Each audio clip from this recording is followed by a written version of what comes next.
Welcome to our tub. Come on in. It's warm inside, and there's always room for more. This podcast contains adult material and is intended for mature audiences only. If you're under 18, grab your rubber ducky and find another tub. This one's not for you. Hello and welcome back in the tub for episode 86. I'm Mr. Berg. And I'm Mrs. Berg. And today we're, just the two of us again. Just the two of us. And we're digging in. We're going to dig into some stories, I guess, for the majority of this episode. Some stuff that came out of a Reddit group that we are in. And they're really some lifestyle stories and questions and discussions that have been brought up. And some of them are pretty, oh, wow, really? And other ones are, yeah, it's definitely something worth digging into and maybe sharing to see if others do have those thoughts or had some situations like this. So sit back, relax, and enjoy.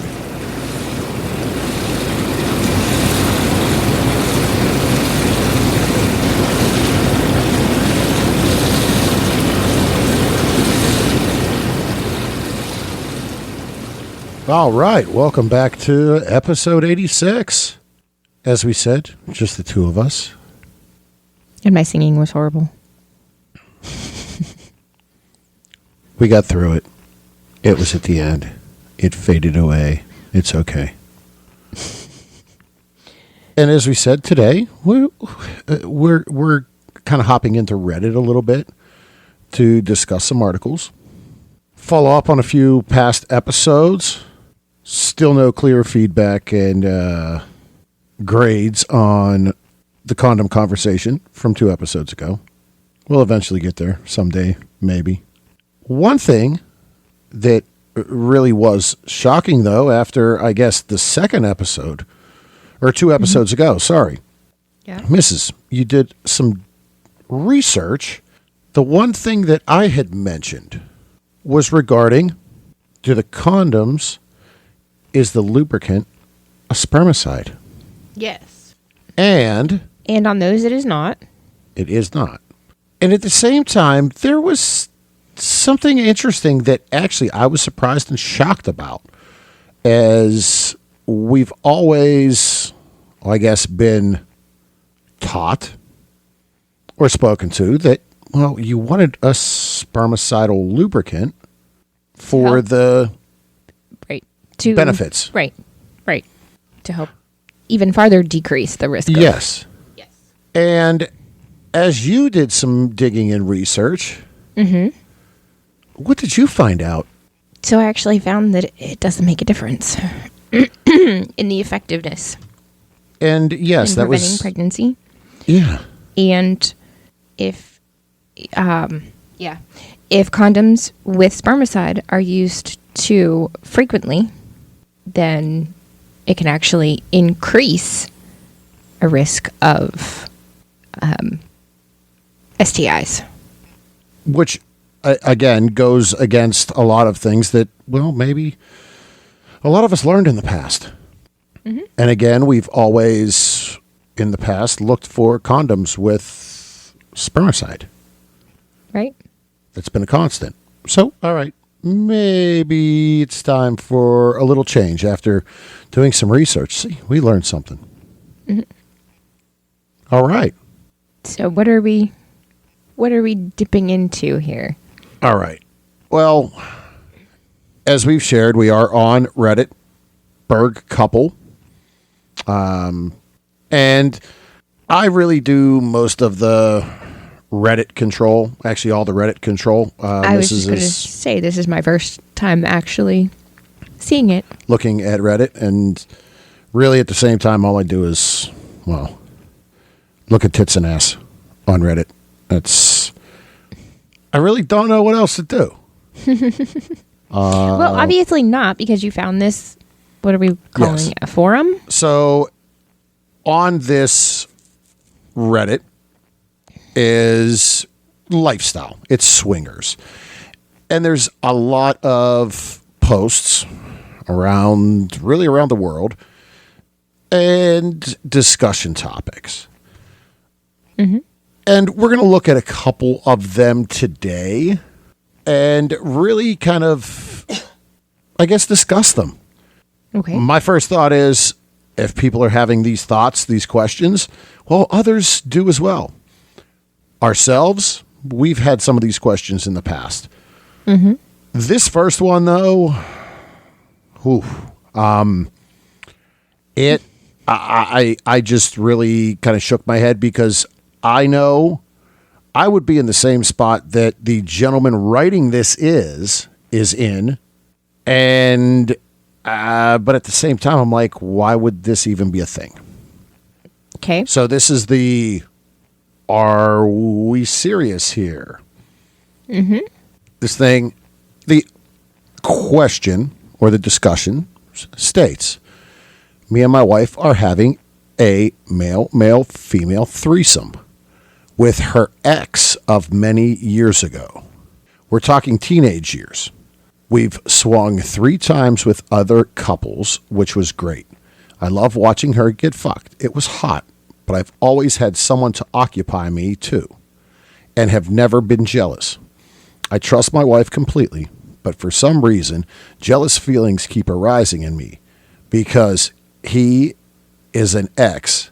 Maybe I tend to go back and forth on the situation, being okay with it, then not. Any advice? Whew. Mrs., you have anything? Run? Well, I mean, again, now it's a married couple. Right. No, and just reading the first couple lines as it had been sitting here on the screen, first off, having only swung 3 times. Foursomes. Right. These experiences are still new. And then, I mean, honestly, like, someone that either one dated, And that was going to be my question. Say we were in the situation and turn the tables and say, and someone I had dated in the past. Yeah. I just couldn't see it going well either way. Exactly. No matter how long ago it was. Right. Just very much a weird situation.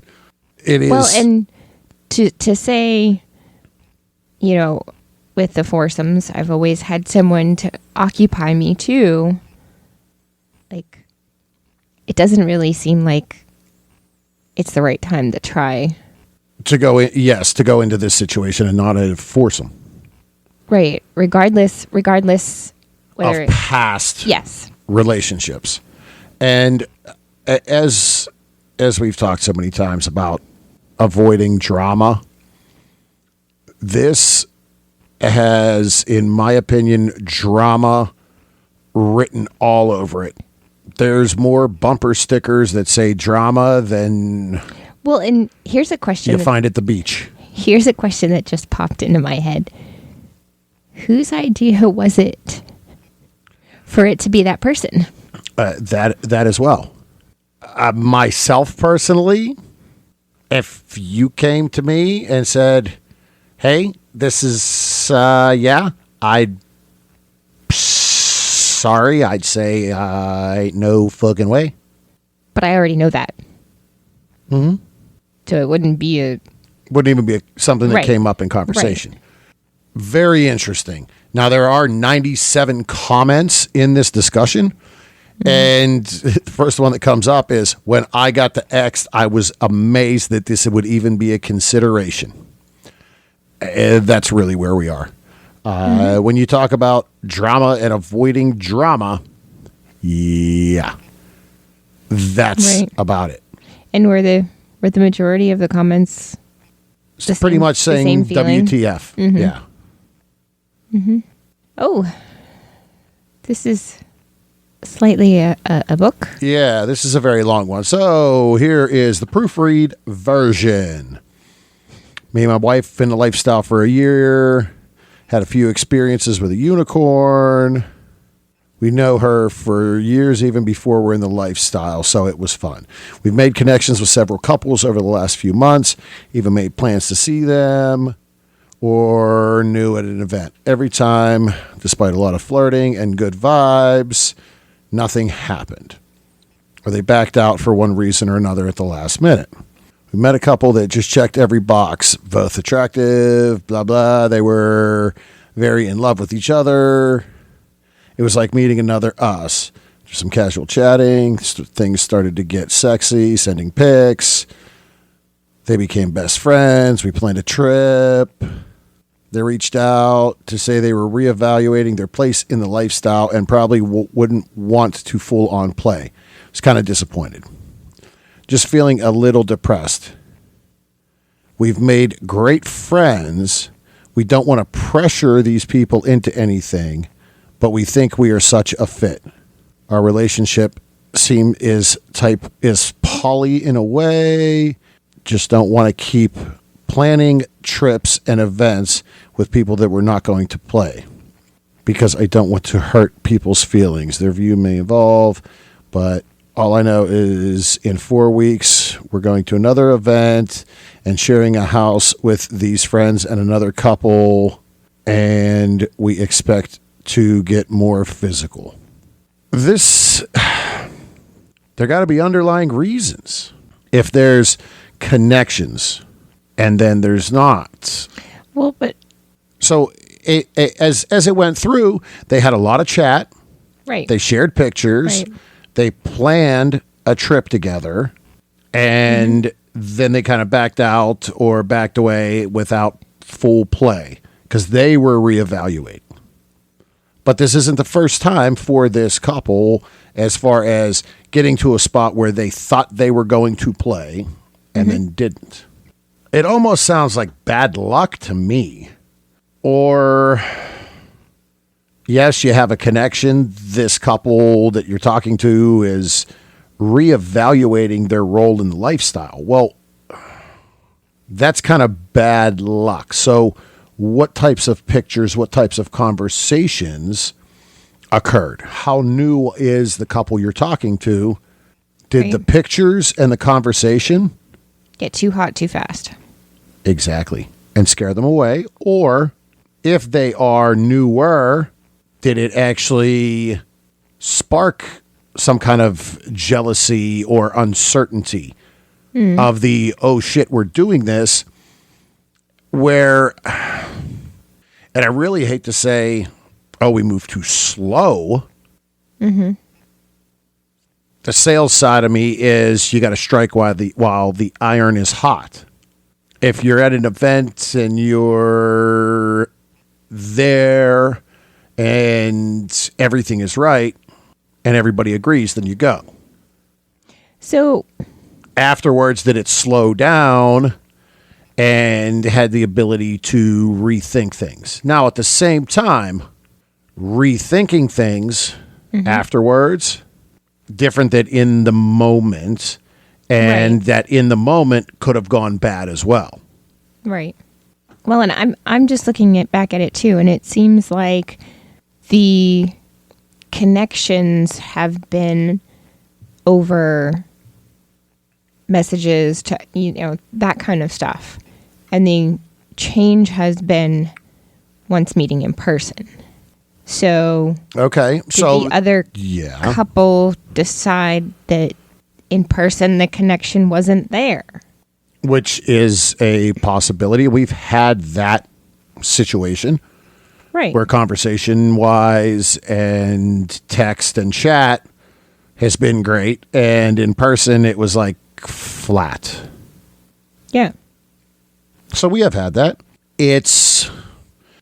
I think this really kind of comes down to, look, the lifestyle it's what you make of it. From our side, it's more of a marathon. It's a long process. Yes, there are people in the lifestyle that it's definitely a sprint to the finish. Right. A sprint to the play. Right. We've talked about that quite a bit, where that connection, physical, mental. We are more of that mental first, physical second. Mm-hmm. That flip side, there are people that are physical first, mental second. Right. Hey, you're hot. You want to fuck. Mm-hmm. And we've done that very, very few times. Right. Well, and it does say with this one that they checked every box, blah, blah, blah, blah, blah. And they were supposed to go and meet them. And then things kind of fizzled away. Right. So, but it says they talked about everything together. Family, life, work, everything. Whoa. Not meeting someone. Exactly. Sure. Exactly. That's, again, we have lifestyle friends that have been at family events, have been at family and friend events. After we've met numerous times. Right. Right. There is a point. We talked about that in an episode a few episodes ago. Mm-hmm. I mean, honestly, I think what it comes down to is they're basing too much in the connection. In the virtual connection. Right. Right. In the world of the 18 to 25-year-olds that know nothing but the phone and the computer. End of the day, thought process on that is, hey, look. Get to the meat quicker. If the opportunity's there, take advantage, but don't be discouraged. Yes, there's been plenty of people that we've talked to, like I said, that once we've met, it's like, no, not really. Mm-hmm. And there have been those few people that we've met on a whim, first time, how you doing? And yes, we can count on one hand, but we've ended up playing the first night. Okay, I hope you're going on to the one below this because it caught my eye. And this one, and I did not read this one. Okay. So this one is, and I figured this would probably catch your eye, only because we've talked about this in the past numerous times. Mm-hmm. And that is boundaries surrounding anal. Okay. Mm-hmm. First off, new. My husband and I have, so this is the female side is writing this. Right. My husband and I have been in the swinger world for a little over a year. Before that, we were doing male, female, and male, female, male threesomes, maybe 2 to 3 times a year. So husband leads me to believe the husband is bisexual based on the way that is written out. They've been doing that for about 3 years. So at that point, it says the swinger world, if they're doing threesomes, I don't know if that was a hot wife situation or a cuckold. They were somewhat in the lifestyle. All right. Him and I have had anal sex regularly since the beginning of our relationships. He said it's one of the reasons he married me. Wow. I mentioned that I wanted to keep that just for us, and he felt the same way. In the beginning. And now he's asking me to do it with other men. The other night, we started talking about it, and he said that if it was ever offered to him by another woman, he wanted to do it. So it turned into a long conversation and negotiable boundaries and non-negotiable ones. Her stance is it's special and like to have that one thing that only he can offer. She can offer him. Yes. And his stance is it's his fetish, and he shouldn't have to decline if it's offered. And there's a line in here. It says at the end, I was basically left feeling like he's going to do whatever he wants. So that's, I think there's stuff deeper than really all this. If she's feeling like, well, it doesn't matter what I say. He's going to do what he wants. They originally agreed, and we've talked, rules and boundaries can change. Right. However, there should be a pretty darn good reason and a full agreement for them to change. Yes. And I mean, that's always been a no for us. And I don't ever see that changing. For several reasons. Sure. Because we really don't do that very much at all. Right. It's not something you're into. When it does happen, like, there's certain feelings, moods, whatever that have to happen. And for me, that's not happening in a swinging situation. Yeah. All the stars need to be fully freaking aligned. And right. Yeah. But at the same time, here's something I'm going to throw out there. How much is that actually happening in the swinging scene? As far as one of the two sides just giving in? No. Oh, as far as anal. And that is something, you know what? I think.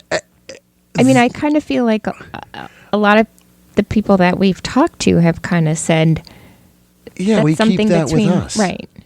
Right. Yes. If I remember, there was maybe one couple that we had a discussion. We'd never even played with them. There was one discussion, and she was like, "Oh yeah, I love it." And I guess even from my side, like there's some prep and planning. True. Very true. Especially from a lifestyle swinger side. Like there's some planning that got to go into that. It's really not. Just ask any female performer that we've talked to. Yeah. Forget that big giant Costco thing of cheese balls. You got to get the big giant thing of gummy bears and eat nothing but gummy bears and do fluids. Enemas for a freaking day and a half. Right. I mean, so again, this one is. I get where I get where she's coming from, and it's not coming from butt stuff. Something like that shouldn't.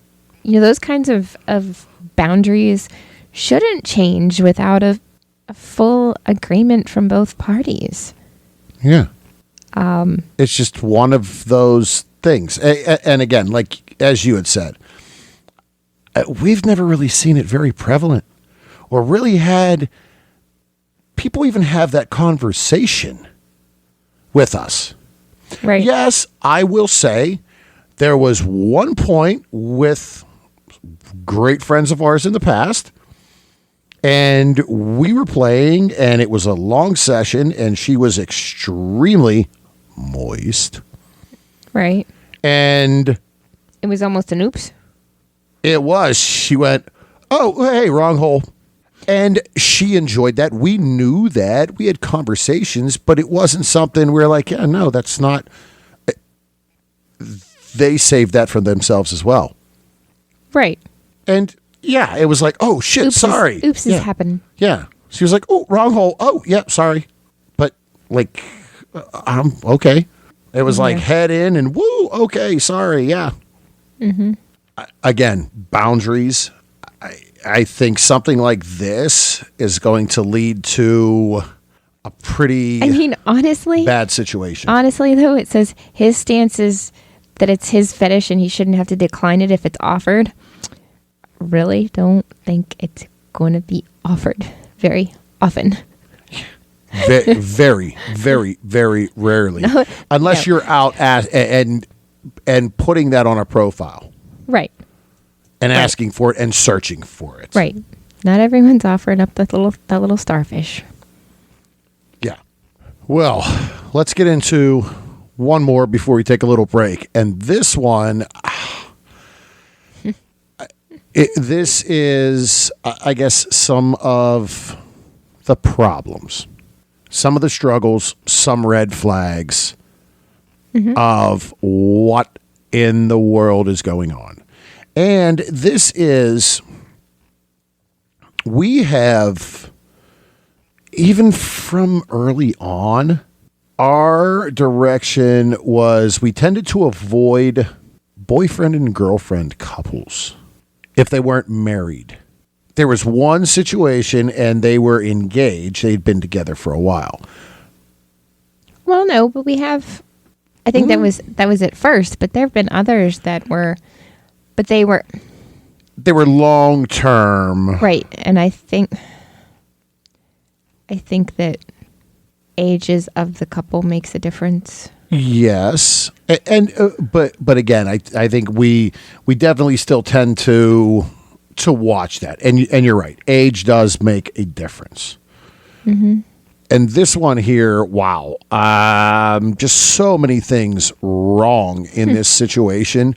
So many red flags that say, if we're in a situation, anything like this, time to get your bags and go. Right. Right. So, Mrs., you want to read through this one? Okay. So I went to my first ever party. I want some input. So it was my boyfriend and I and 2 other couples plus a single bi woman. My guy has been in the lifestyle for 4 years and is all the way in. This was my first experience. So we were just playing with each other in a room with the others. But for possible future reference, one of the 2 guys was an aggressive jerk. His wife told me that she didn't even want to play, but if she didn't, she'd have to deal with her husband. Oh, I lost my place. Assuming just that he'd be annoyed. Right. So bad that she does what she doesn't want to. But in a situation where I was farther along, there's no way I'd want that jerk to touch me. I said that to my guy later, but he was like, usually just let things go and have fun. Maybe I'm weird, but I can't have sex with someone I think is a jerk. No way I could get into it. Maybe too cerebral, but wondering what others think. And how do you say no without also being a jerk? Again, luckily, didn't have to deal with it last night, but it made me think. First, shame on her boyfriend for saying, just let things go and have fun. If he's being told by her, yeah, this guy's a jackass and don't want anything to do with him. Well, and honestly, if her boyfriend's telling her that, bye-bye. Yeah. Especially, he's been in it. Your first experience. And he's been in for 4 years. At the same time, here's the trend I see. Her boyfriend says, just go with it. This other guy is a jerk, and his wife flat out says, no, I don't want to be doing this, but I have to deal with him, so I do it. Leads me to believe wolves running a pack. Oh, yeah. So the whole group, these guys are controlling and just a whole out bad situation. So my biggest thought is honey ran away from that situation altogether. Yes, just not a good situation. And go now, because that just tells me a lot about all the males in that situation. In that group, right? Yes. And with that, I think we're going to take a little break before we get into a few articles and wrap this episode up. So we will be back after a brief message from Cassidy.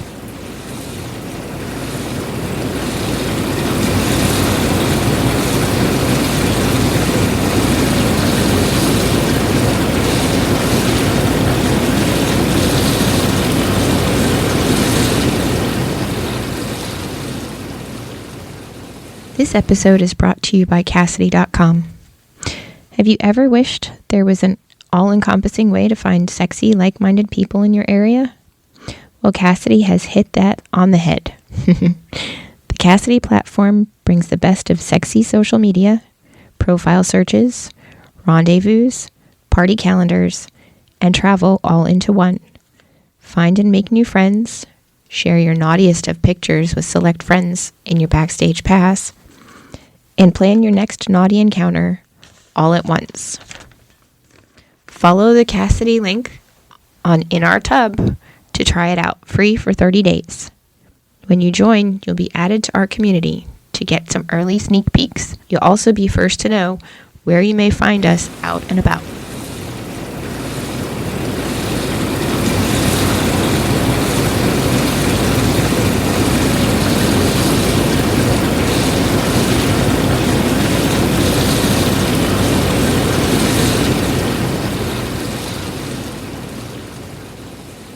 All right, welcome back to today's second half.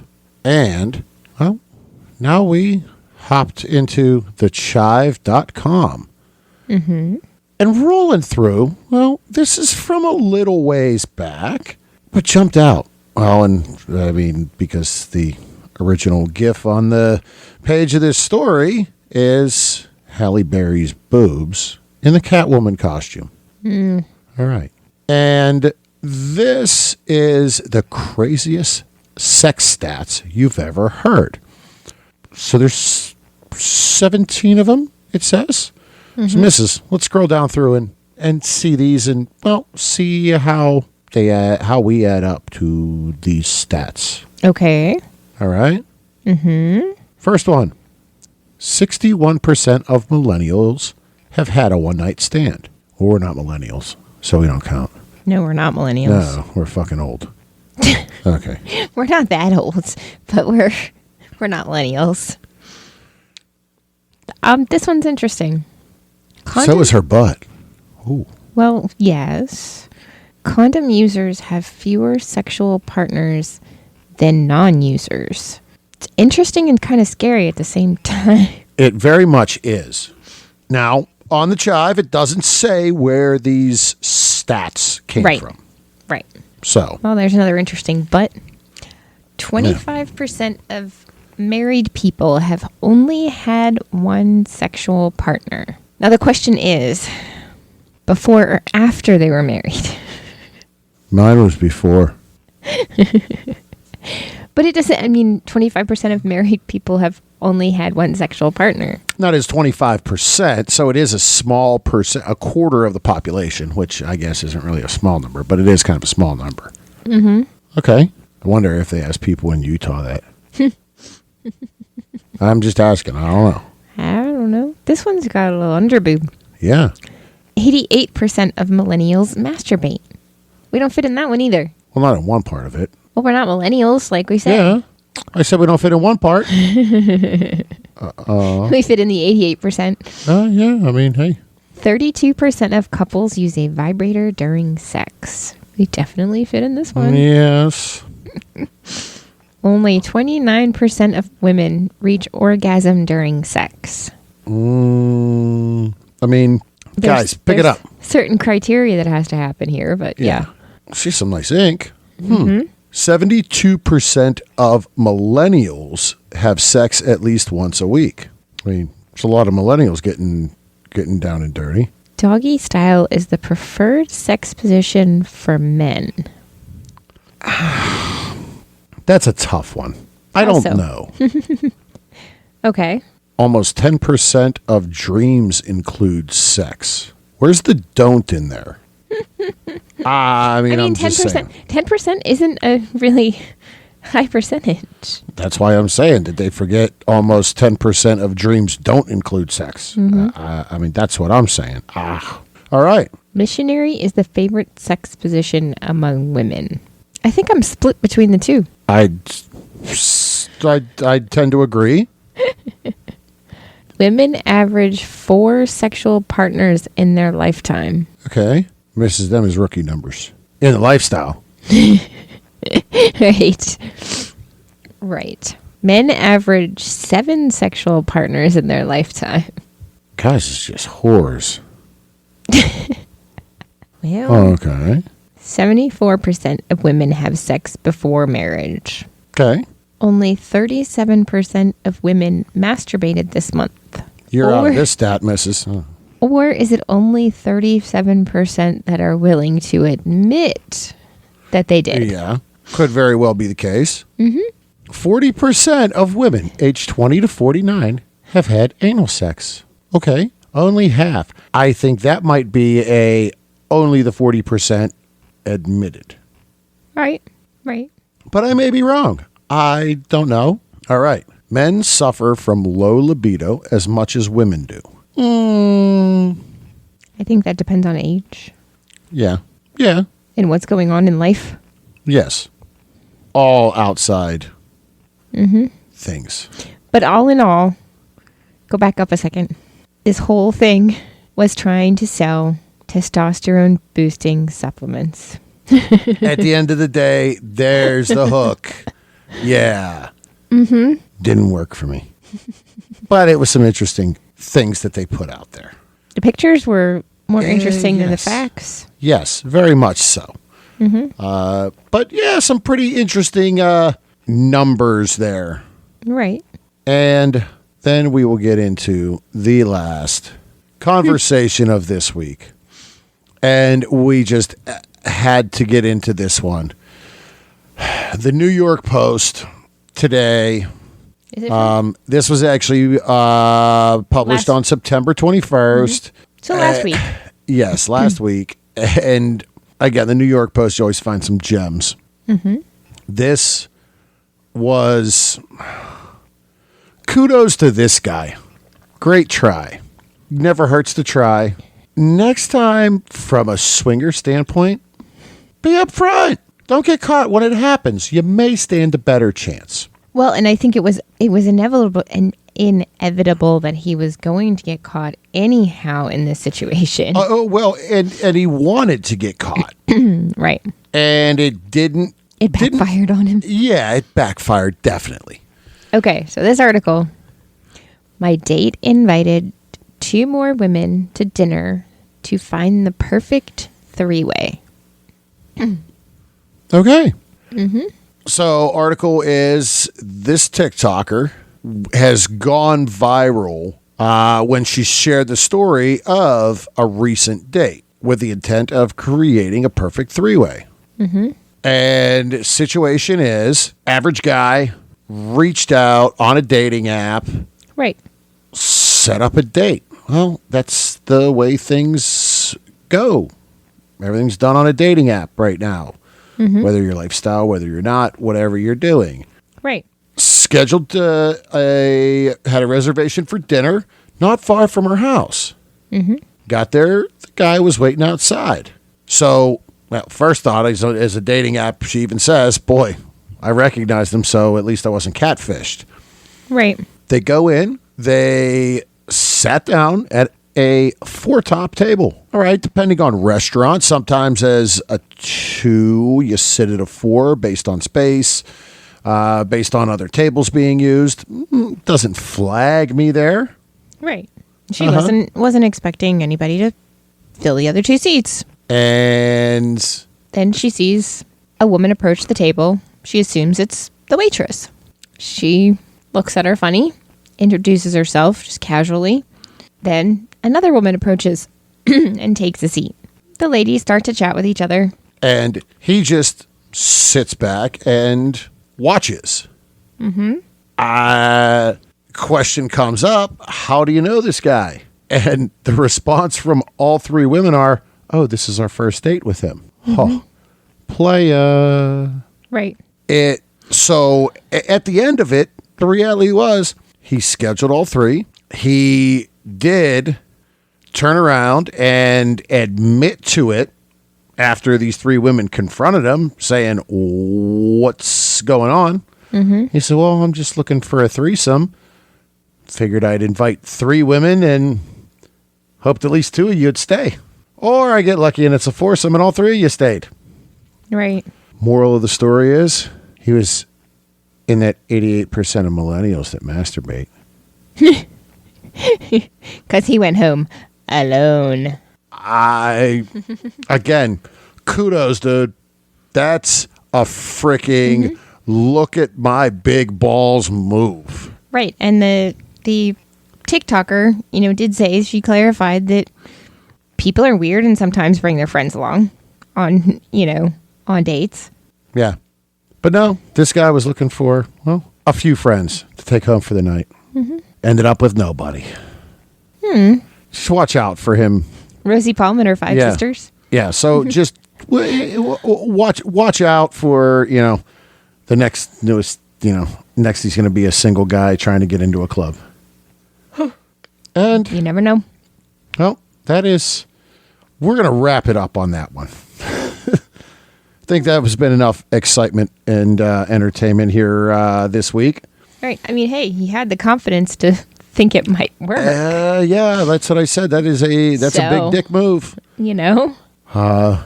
But again, we appreciate everybody tuning in and listening here this week. We do have some new things coming up here in the next few weeks. A couple interviews scheduled. We are now at this point about a month out of Exotica, New Jersey, getting geared up and ready for that. I guess it's time to start getting ready for the holidays already. It's just about October. Mm-hmm. And that season starts. Again, for us, the positive is that means 2 Exotica trips and spending time with some industry friends and colleagues that we've met over the years and become friends with. So it's always good for that. Last time we saw a lot of those people was back in April in Chicago. Right. Yes. Yep. So definitely looking forward to that. Do check out exoticaexpo.com if you're interested or around that New Jersey area. Tickets are on sale Friday, Saturday, Sunday. Friday's ladies free. Mm-hmm. You can as well check out our Cassidy link.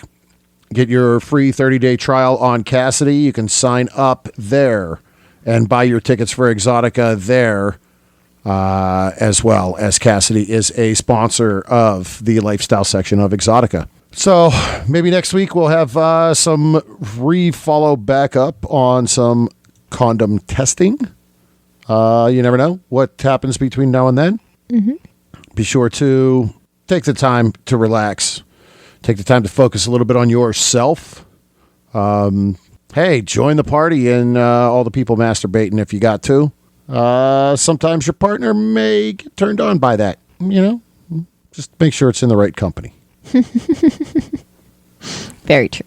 Be sure to follow us on our social medias, Berg Couple for Fun on Twitter and Instagram, Berg Couple on Facebook and Reddit.